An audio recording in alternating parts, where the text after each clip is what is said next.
They said you grew, that you evolved, that you became so grounded, so stable, so mature, but they didn't know what it took. You didn't grow, you gave up. You stopped arguing, not because you understood, but because you were too tired to explain yourself again. You stopped asking, not because you needed less, but because your needs were always met with silence.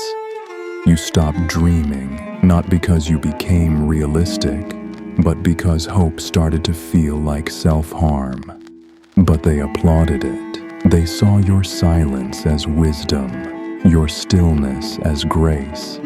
They never noticed that what they were celebrating was your slow descent into resignation. You weren't healing. You were disappearing.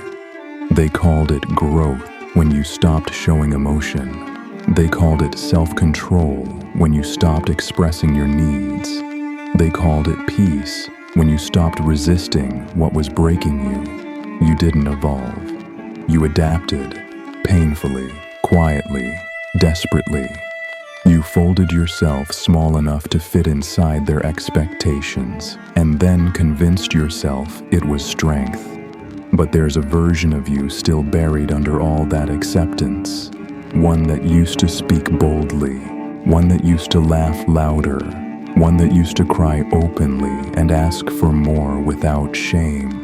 That version wasn't immature, it was honest. And maybe growth isn't about getting better at pretending. Maybe it's about remembering who you had to become just to be left alone. They called it growth, but you know better now. Growth doesn't cost you your soul.